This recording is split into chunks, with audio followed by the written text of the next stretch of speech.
والصلاة والسلام على سيد الأنبياء والمرسلين وعلى آله وأصحابه أجمعين. أما بعد، أعوذ بالله من الشيطان الرجيم. بسم الله الرحمن الرحيم. قل إن كنتم تحبون الله فاتبعوني يحببكم الله ويغفر لكم ذنوبكم والله غفور رحيم. صدق الله المولانا العلي العظيم وصدق رسوله النبي الأمين الكريم ونحن على ذلك لمن الشاهدين والشاكرين الحمد لله رب العالمين. درود پاک پڑھنے اللہم صلی اللہ محمد وعلی محمد بخیر حسنہ و جمالہ صلی اللہ تعالی علیہ وسلم. حصول برکت کے لیے ایک مرتبہ پڑھنے اللہم صلی محمد وعلی محمد بخیر حسنہ و جمالہ صلی اللہ تعالی علیہ وسلم. حضرات،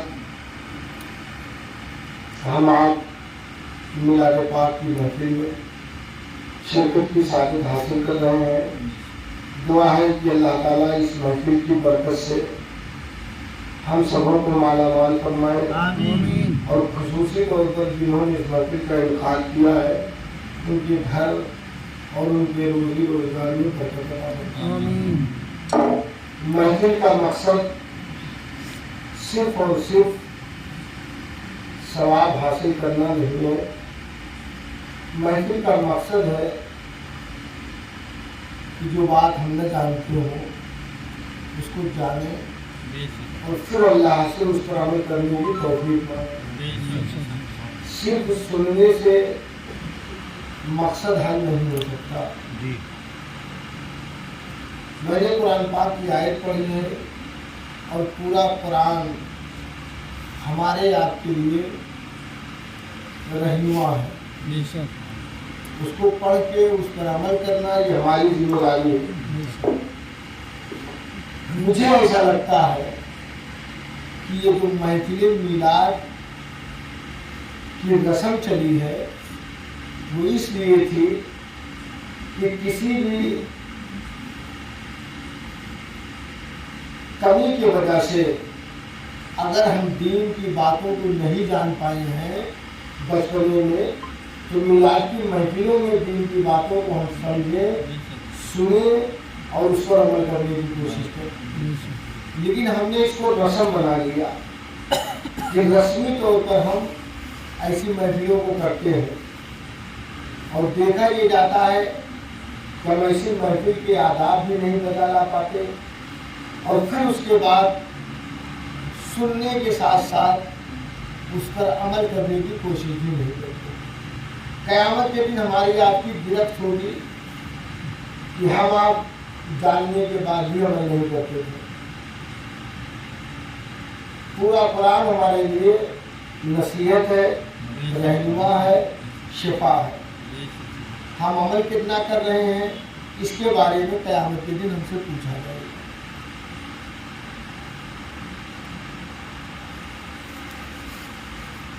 ابھی آپ منظور خراج عقیدت متعدد لوگوں سے سماعت کر رہے تھے تو میں سوچ رہا تھا کہ میں کون سا شعر پڑھوں کہ میرے دماغ میں آیا کہ میں 2-3 شعر پڑھتا ہوں. اعلیٰ حضرت کا سرور کہوں کہ مالک و مولا کہوں تجھے. یا رسول اللہ سرور کہوں کہ مالک و مولا کہوں تجھے. باغ خلیل کا گلے زیبا کہوں تجھے اور تیرے تو بس فائدے تناہی سے ہے بری. حیران میرے شاہ کیا کیا کہوں تجھے لیکن رضا نے ختم صبح اس نے کر دیا. خالق کا بندہ خلق کا آقا کہوں تجھے. اللہ کی مخلوق میں سب سے افضل جو ہے ان کو ہم رسول کائنات کے نام سے جانتے ہیں اور افضل جو ہوتا ہے وہ ہر اعتبار سے افضل ہوتا ہے. رسول اللہ کی تخلیق میں سب سے بڑے شاہکار کا نام محمد ہے۔ کارخانے قدرت میں کوئی ایسا بنا ہی نہیں جو محمد عربی کا مماثل اور ہمسر ہو سکے یا برابر ہو سکے۔ امتی کی بات تو جانے دو، نبی بھی ان کے برابر نہیں، رسول بھی ان کے برابر نہیں، وہ نبیوں میں بھی ممتاز، وہ رسولوں میں بھی مثال، وہ سب میں لاجواب ہے، وہ ایسے لاجواب ہے کہ اللہ حضرت نے فرمایا کہ سب سے اعلیٰ مولا ہمارا نبی، سب سے والا ہمارا نبی، سارے اچھوں میں اچھا سمجھیے جسے، ان اچھوں سے اچھا ہمارا نبی، کون دیتا ہے دینے کو منہ چاہیے، دینے والا ہے سچا ہمارا نبی، سارے چمک والے اجڑوں میں چمکا کیے، اندھے شیشے میں چمکا ہمارا نبی، اور کون دیتا ہے دینے کو منہ چاہیے، دینے والا ہے سچا ہمارا نبی۔ رسول کائنات صلی اللہ علیہ وسلم جو ہے وہ کارخانے قدرت کے سب سے عظیم شاہکار کا نام رسول ہے، دوسرا افضل کوئی نہیں ہے اور کسی ایریے میں نہیں ہے، ایک نہیں کہ ایک کسی چیز میں۔ صورت میں دیکھو تو میرے نبی کا صورت میں جواب دے، سیرت میں دیکھو تو نبی کا سیرت میں جواب دے، کسی بھی اعتبار سے دیکھو گے تو میرے نبی بے مثال اور لاجواب ہو۔ آپ لوگوں کو دیکھو گے کسی میں بے مثال ہوں گے تو کسی چیز میں ان کی مثال مل جائے گی، کسی چیز میں لاجواب ہے تو کسی چیز میں ان کا جواب بھی مل جائے گا، لیکن میرے نبی کا کسی بھی ایریے میں کوئی ہمسر نہیں ہے، کوئی مثال نہیں ہے، کوئی ان کا جواب نہیں ہے۔ اگر آپ سیرت میں دیکھو تو سیرت میں بھی میرے نبی کا جواب نہیں، سورت میں میرے نبی کا جواب نہیں، اسی لیے تو کہا گیا کہ آپ ان سے محبت کرو۔ اچھا آپ سچ بتاؤ، جیسے میں آپ کو پیار کرتا ہوں تو دوسروں کو یہ چاہوں گا کہ وہ آپ سے محبت کرے، لیکن میں کبھی یہ برداشت نہیں کروں گا کہ میں جس کو اپنا محبوب بنایا ہوں کوئی دوسرا بھی اس کا محبوب ہو جائے، وہ دوسرے کو اتنا محبوب ہو جائے ایسا نہیں، لیکن اللہ نے ان کو جب اپنا محبوب بنایا تو سب کو فرما دیا کہ تم مجھ سے محبت کرتے ہو تو پھر ان سے محبت کرو، ان کی محبت میری محبت ہوگی، ان کی بولی میری بولی ہوگی، ان کا چلنا میرا چلنا ہوگا، ان کا بولنا میرا بولنا ہوگا، ان سے محبت کرنا مجھ سے محبت کرنا، ان کی دشمنی میری دشمنی، ان کی دوستی میری دوستی، ان کے در پہ پہنچنا میرے در پہ پہنچنا، ان کے در سے دھوری میرے در کی دھوری، ان کے در سے لپٹنا میرے در پہ لپٹنا، ان کے در کی جبی ساری میرے در کا سجدہ۔ اگر تم چاہتے ہو خدا کے ساجد بندے رہو تو محمد کے تم وفادار امتی رہو، اگر تم گنبد خضرا پہ اپنی زمین رکھ دو گے تو کعبہ تمہارا ہو جائے گا، خدا تمہارا ہو جائے گا۔ اسی لیے تو اعلیٰ حضرت نے کہا حاجیوں آؤ شہنشاہ کا روضہ دیکھو، کعبہ تو دیکھ چکے، کعبے کا کعبہ دیکھو، غور سے سنتے رہنا، کعبے سے آتی ہے صدا، میری آنکھوں سے میرے محبوب کا روضہ دیکھو۔ سبحان اللہ، اللہ اکبر، یا رسول اللہ، مصطفیٰ زندہ باد، اہل سنت زندہ باد، تکبیر، اللہ اکبر، رسالت۔ اللہ نے نبی کے در کو اپنا در کہا ہے، نبی کے در کو اپنا در کہا، اور جو بھی نبی کو منا لے گیا پھر اللہ کو منانے کی ضرورت نہیں، اللہ خود مان جاتا ہے۔ دیکھا نہیں آپ نے مکہ، دیکھا نہیں پتھر مارنے والے، گالیاں دینے والے، دشمنی کرنے والے، جنگ کرنے والے میرے نبی کے اوپر مسلسل گولوں بڑا سینکنے والے، سب کے سب پہلے خدا کے دشمن تھے، لیکن نبی کو منا لیا تو خدا خود بخود مان گیا، اور پھر یہ مزدہ جافدہ سنایا اطیعوا اللہ و اطیعوا الرسول، رسول کی اطاعت ہی اللہ کی اطاعت ہے، رسول کی محبت ہی خدا کی محبت ہے، حب خدا ہی اگر چاہتے ہو تو حب مصطفیٰ ضروری ہے، نبی کی محبت لازمی ہے، اور اس پر تو بہت کچھ بولا جا سکتا ہے، لیکن ایک بات میں آپ کو بتا دوں، محبت چاہتی کیا ہے، محبت متقاضی کس چیز کی ہے؟ میں نے تو دیکھا ہے کہ اگر دو دوست ہیں یا کوئی کسی سے محبت کرتا ہے تو پھر وہ اس کے ابرو کے اشارے کو سمجھتا ہے، اس کے پلکوں کے اشاروں کو سمجھتا ہے، وہ بولتا نہیں جس سے آدمی محبت کرتا ہے، بغیر بولے سمجھ جاتا ہے کہ میرا محبوب چاہتا کیا ہے، میرے محبوب کی منشا کیا ہے، میرے محبوب کی مرضی کیا ہے۔ محبوب کہتا نہیں کہ مجھ کو یہ چاہیے، محبت کرنے والا بغیر کہے دے دیتا ہے۔ اور بخیل اور کنجوس انسان کو دیکھا گیا جو 10 روپیہ نہیں خرچہ کرنا چاہتا، لیکن جس سے محبت کرتا ہے خرچہ کرنے کے بعد 10 لوگوں سے خوشی خوشی بتاتا ہے کہ میرے محبوب نے، میرے پیارے نے، جس کو میں چاہتا ہوں، اس نے میری گفٹ قبول کر لی، میرا تحفہ قبول کر لیا، اب میں اپنی زندگی کو سوارت سمجھ رہا ہوں کہ جو انتم کوششوں کے بعد میں نے پیسے کمائے تھے محبوب کے چرنوں میں ڈالا، میرے محبوب نے قبول کر لیا۔ آدمی اندر سے خوشی محسوس کرتا ہے، فرحت محسوس کرتا ہے، شادمانی محسوس کرتا ہے۔ اگر یہ سمجھ گئے تو میں آپ کو بتا دوں، تم اپنے یار پہ 1000، 10,000، 20,000، لاکھ 2 لاکھ خرچہ کر کے فرحت محسوس کرتے ہو، لیکن محمد کے دیوانوں نے اپنے محبوب پر اپنی جان قربان کر کے فرحت محسوس کیا اور یہ کہا کہ میری زندگی سوارت ہو گئی کہ نبی نے میری جان قبول کر لی۔ وہ لوگ جان قربان کر دیے اور پھر مسکراتے رہے۔ اسی قبیل کی ایک آدھ بات میں بیان کروں، اور وہ اس لیے کہ اگر آپ نہیں سمجھے، نبی سے محبت کا سلیقہ نہیں لیا، نبی سے اپنے جان سے زیادہ محبت نہیں کری، تو پھر اللہ کے عذاب کا انتظار کرو۔ ہماری بات غلط ہو سکتی ہے، مولانا مولوی کی بات غلط ہو سکتی ہے، لیکن اللہ کی بات غلط نہیں ہو سکتی۔ قرآن کی آیت ہے، لوگ بیٹھے ان سے پوچھو،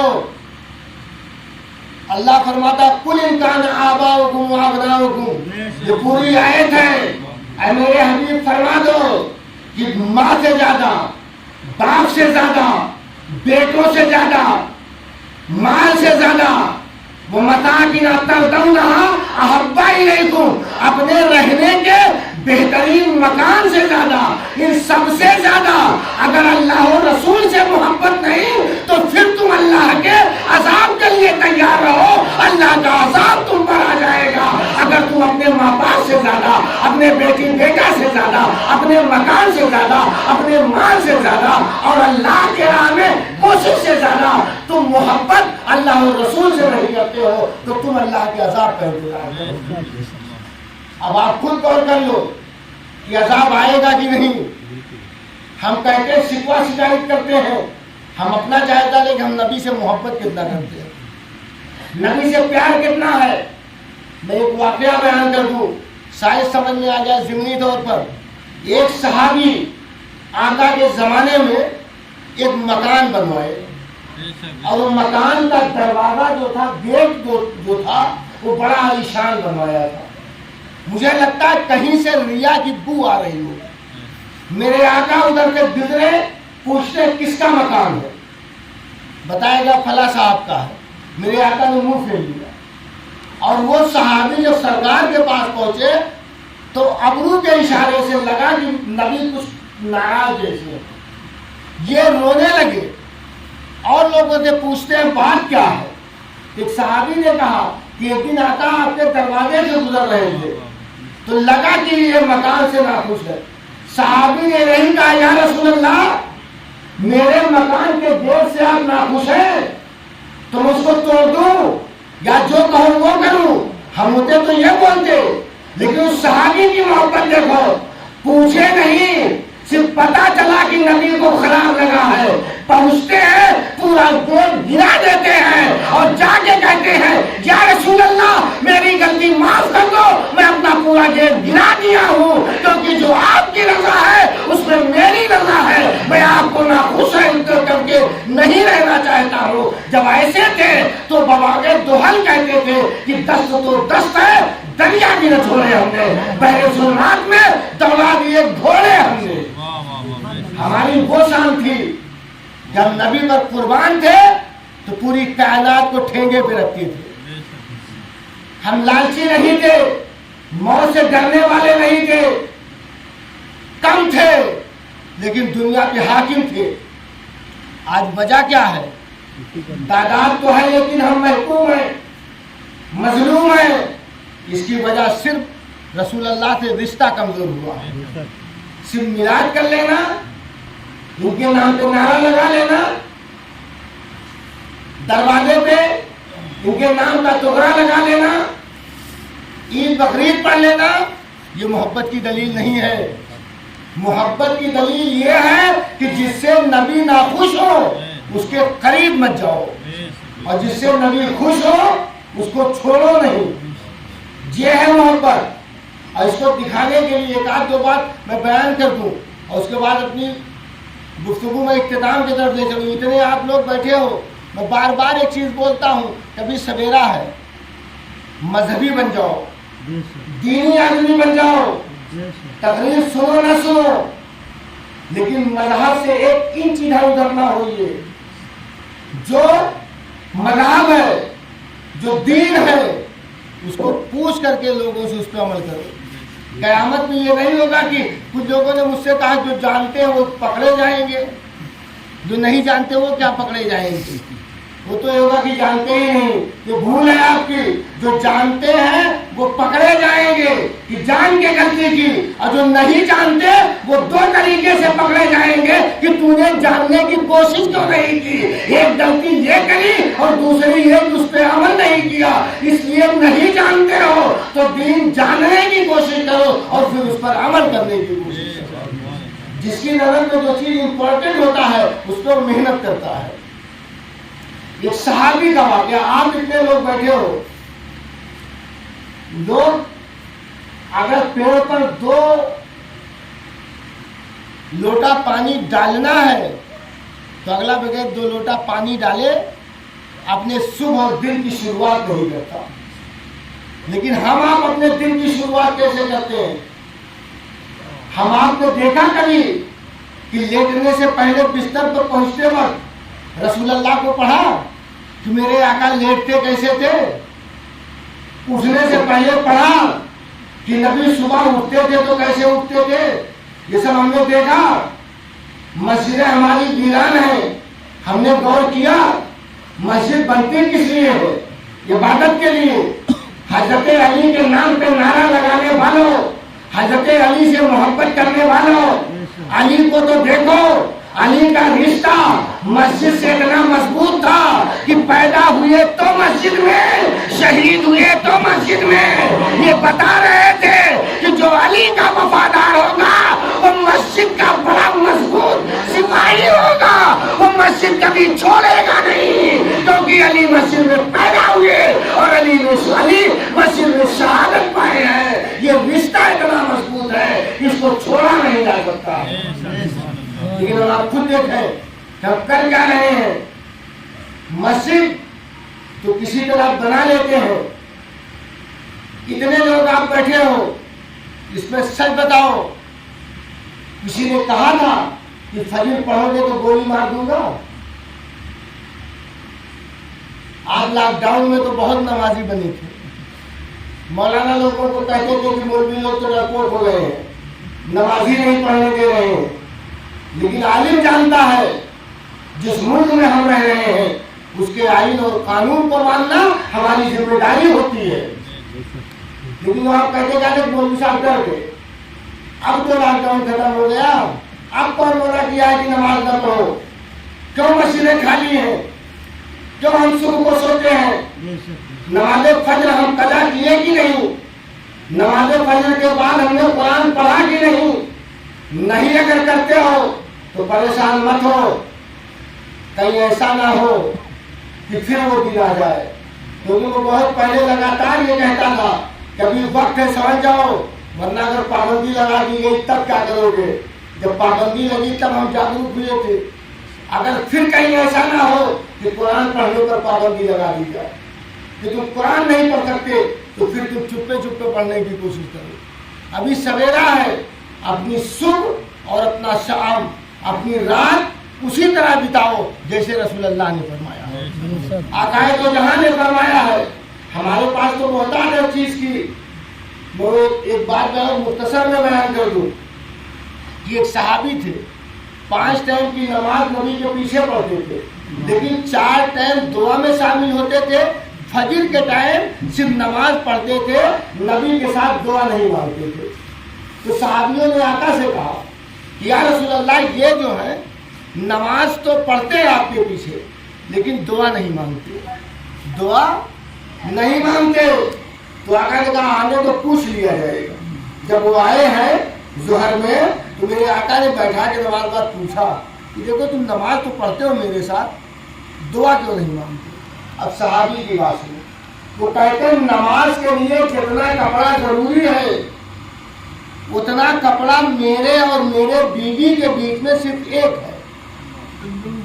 اتنا کپڑا دونوں کے پاس نہیں کہ دونوں الگ الگ نماز پڑھ سکیں. اور وقت میں ٹائم رہتا ہے، جب ہم جماعت سے پڑھ کے جاتے ہیں تو کپڑا اپنے بیوی کو دیتے ہیں، وہ پہن کر کے نماز پڑھتی ہے اور پھر میں پڑھتا ہوں.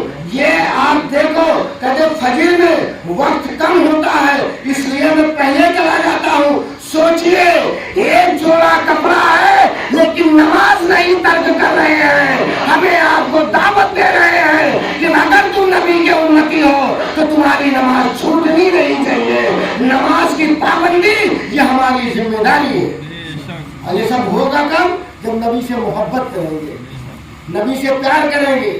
محبت اور قطعی نہیں ہے. مجھے معلوم ہے کہ جہاں پھنسانا ہوتا ہے وہاں مولوی پاس فون کرتے ہیں کہ اب بتاؤ اس میں کیا مسئلہ ہے، صرف بیوقوف بنانے کے لیے. شادی کرتے وقت تو نہیں پوچھا کہ شادی میں کیا کیا کریں. شادی میں نہیں پوچھتے کہ کہیں مولوی صاحب کچھ اس میں منع نہ کر دے، اس میں نہیں پوچھتے. جبکہ میں یہ جانتا ہوں کہ ہماری شادی بھی ویسے ہی ہو جیسے رسول اللہ نے فرمایا. آقا نے خود فرمایا نکاح کو سستا کرو، نکاح کو سستا کرو. نکاح سستا کرو گے تو غریب کی بیٹیاں بھی بیٹھنے نہیں پائیں گی. اور سچ یہ ہے کہ اگر نکاح مہنگا ہو گیا مطلب یہ نکاح مہنگا ہونے کا کہ جہیز کی چلن چل گئی. شادیاں لاکھوں لاکھ نہیں بلکہ کئی لاکھ تک پہنچنے لگی. تو یہ نکاح مہنگا ہے. کل قیامت کے دن میرے نبی ایسے عالموں کو بھی پکڑیں گے، سرمایہ داروں کو بھی پکڑیں گے جو شادیوں کو مہنگا کرنے میں مدد کرتے ہیں اور سستا کرنے کے لیے عوام کو آمادہ نہیں کرتے ہیں. آج آپ خود غور کرو کہ شادیاں دن بدن مہنگی ہوتی جا رہی ہیں. جو لڑکا پان لگاتا ہے وہ بھی سوچتا ہے کہ ہم کو جہیز میں موٹر سائیکل ملے. کتنا دربھاگیہ ہے کہ ہم نبی کے امتی ہو کر کے نبی کی شریعت کے خلاف کام کر رہے ہیں. اور یہ بات مجھے محسوس ہے کہ خراب لگے گی. ہم لوگ تو وہی معجزہ کرامت والے لوگ ہیں کہ معجزہ سن کے نبی نے سورج پلٹا دیا، یہ کر دیا، وہ کر دیا، نعرے کر دیے. علی نے باب خیبر اکھاڑ دیا، نعرے ہے. بس یہیں تک ہم پہنچے. میں کہتا ہوں یہ بھی ضروری ہے کہ معجزات نبویہ بھی بیان کیا جائے، کرامات اولیاء بھی بیان کیا جائے، لیکن سیرت مصطفیہ کب بیان کرو گے؟ سیرت اولیاء کب بیان کرو گے؟ سیرت ولی بیان کرو گے تو ان کا نشان آگے بڑھے گا، اور کرامت ولی بیان کرو گے تو تمہارا عقیدہ بچے گا. اسی لیے معجزہ بیان کر کے اپنا عقیدہ محفوظ کرتے ہیں، کرامت بیان کر کے اولیاء سے اعتقاد مضبوط کرتے ہیں، سیرت بیان کر کے ان کے مشن کو آگے بڑھانا چاہتے ہیں. ہم سنی وہ ہیں جو سیرت کی عمل کرتے ہیں اور معجزات اور کرامات پر بھی لوگوں کو آمادہ کرتے ہیں. آپ غور کریے، محبت متقاضی ہے کہ نبی کی ہر بات کو مانا جائے. صرف نام رکھ لینے سے کوئی مسلمان نہیں ہو جائے گا. ایک مرتبہ میں بتاؤں، شہزاد میں گیا بمبئی تو میری عادت میں لنگی کرتا پہنتا ہوں. تو میں وہاں مدن پورہ میں ایک جگہ تھا، ایک مولانا صاحب ملے ہم کو، تو 5-6 لوگ ان کے ساتھ کھڑے تھے اور 8-10 لوگ میرے ساتھ تھے، میں 2 لوگ وہاں ٹکرا گیا، تو انہوں نے مجھ پر عزو تمسخر مذاق کے طور پر انہوں نے کہا کہ لنگی پہن کے آپ آئے ہو. انہوں نے کیا کہا؟ لنگی پہن کے آپ آئے ہو. تو میں کہاں برداشت کرنے والا، میں نے کہا اچھا افسوس تو مجھ کو کرنا چاہیے تھا جو افسوس تم کر رہے ہو، کیونکہ لنگی مصطفیٰ کی سنت ہے اور یہ پاجامہ تو نبی نے پہنا ہی نہیں، صرف ایک مرتبہ منگایا تھا. اعتراض مجھ کو کرنا تھا کہ مولوی ہو کے تم پاجامہ پہنے ہو، جبکہ پاجامہ جائز ہے، میرے نبی نے پہنا ہے لیکن پہنا نہیں، صرف جائز ہے، منگایا تھا، پسند کیا تھا، لیکن لنگی تو میرے نبی کا محبوب لباس ہے. اب میں بتانا یہ چاہتا ہوں، محبت یہ ہے کہ محبوب کی یاد دلا دو، بولو تو محبوب یاد آئے، چلو تو محبوب یاد آئے، بیٹھو تو محبوب یاد آئے، رکوع کرو تو محبوب یاد آئے، سو تو محبوب یاد آئے. مطلب یہ کہ تم اپنے محبوب کا آئینہ بن جاؤ، جو تمہیں دیکھے وہ مصطفیٰ کو یاد کرے. یہ ہماری سیرت ہونی چاہیے. اور یہ کب ہوگا؟ جب محبت اٹوٹ ہوگی. آخری بات کے حوالے سے میں اپنی بات کو اختتام کی طرف لے چلوں، 2 نام لوں اور اپنی بات کو ختم کر دوں. محبت کرنے والے میں نے بہت دیکھے، لیکن جب میں پڑھنے لگا تو ابو بکر کا بھی جواب نہیں ملا، علی کا بھی جواب نہیں ملا. بڑے بڑے لوگ ہیں یہ، بڑی محبت کرنے والے، اسی لیے ان کو مقام بھی بڑا مل گیا. آپ مجھ سے محبت کرتے ہو لیکن 2 مرتبہ فون کر کے بلا لوں تب، تیسری مرتبہ تو ناٹ ریچبل ہی بتائے گا، اور نہیں تو وہ پھر یہ بتائے گا کہ یا تو نیٹ ورک کوریج سیٹ سے باہر ہے یا تو سوئچ آف ہے، بس لگاتار یہ بتائے گا. اور بعد میں پھر آپ کہو کہ وہ غلطی ہو گئی، وہ وہاں نیٹ ورک تھا ہی نہیں. آپ یہ محبت کرو گے. 1 بجے رات میں آپ کو کال کر کے بلاؤں، آپ کہو گے ابھی میں نہیں آ پاؤں گا. لیکن آئیے میں محبت بتاؤں، محبت کرنے والے محبت ہی سے مرتبہ ملتا ہے، محبت ہی سے مرتبہ ملتا ہے. میرے نبی ایک مرتبہ بولتے ہیں، سچ سچی بات بتاؤں، نبی کے ساتھ شروع میں جو لوگ ساتھ دیے ہیں وہ بہت کمال کی چیز تھی، آسان نہیں تھا. جب آپ کو ایک دار میں مکفل کر دیا گیا، سوشل بائیکاٹ کر دیا گیا اور کہا گیا کہ ان سے کوئی بولے گا نہیں، ایک دار کے اندر تھے لوگ، جو کھانا لے گئے تھے ختم ہو گیا، یہاں تک کہ پتا چبائے ہیں، چمڑا چبائے ہیں، چمڑا، جس کے وجہ سے ان کے جسم کے چمڑے پیلے پڑ گئے. میرے نبی نے کہا ہے میرے ساتھیوں بولو اب تمہاری محبت کیسی؟ کہا یا رسول اللہ اب تو محبت اور بڑھ گئی. پہلے تو کھانے پینے میں ساتھ تھا، اب پتا چبایا، چمڑے چبایا، کیسا رہا؟ بھوکا رہا، محبت اور بڑھ گئی. جیوں گا تو چرنوں میں رہوں گا، مروں گا تو چرنوں میں رہوں گا. آپ کے قدم سے اگر جا نہیں سکتا، ایسے جانثار تھے تو دیکھتے دیکھتے مکے سے جو چاند نکلا تھا پورے دنیا کو اپنے چاندنی سے منور کر دیا.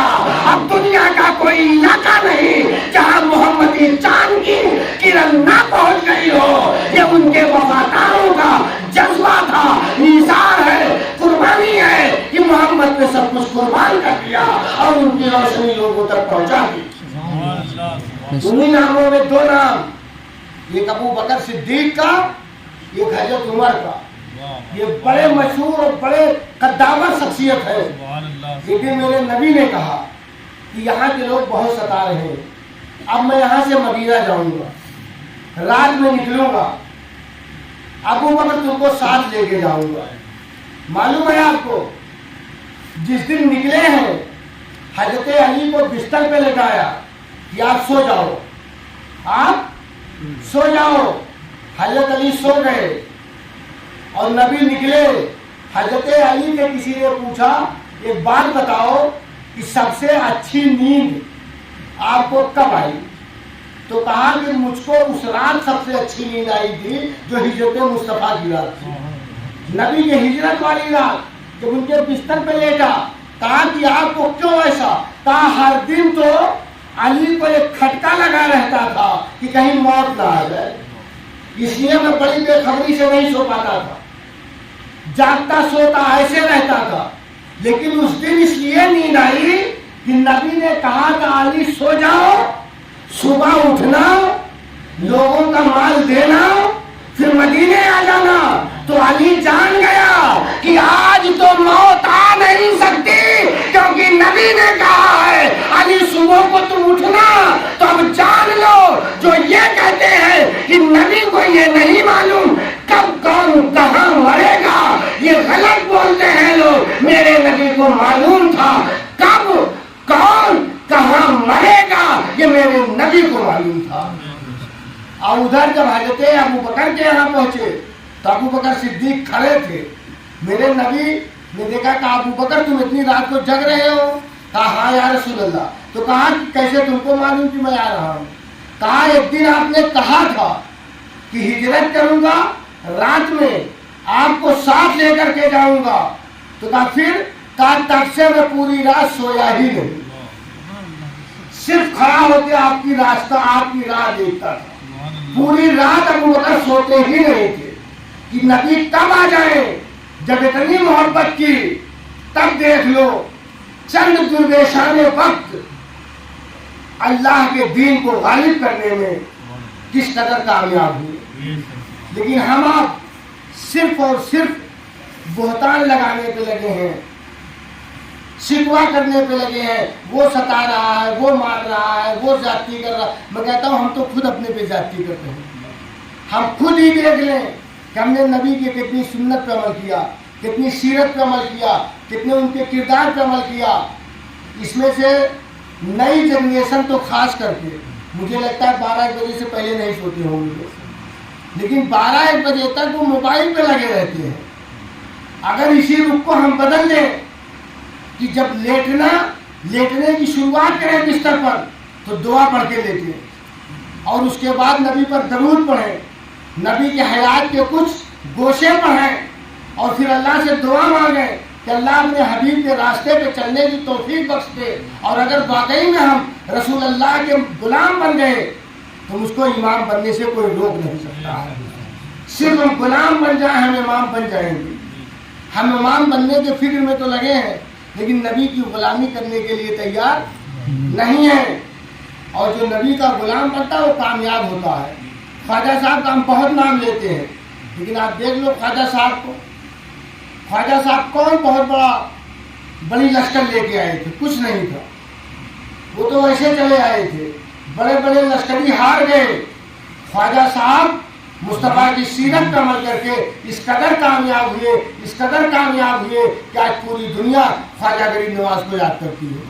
اگر ہم چاہتے ہیں کہ کامیاب ہوں تو آپ سے دستبستہ میری گزارش ہے، میں ہاتھ جوڑ کے آپ کو ادب کے ساتھ آپ سے کہتا ہوں کہ ابھی سویرا ہے، وقت ہے، اور آپ ہم سب اپنی رات صبح دن شام اس طرح گزاریں جیسے نبی نے فرمایا تھا۔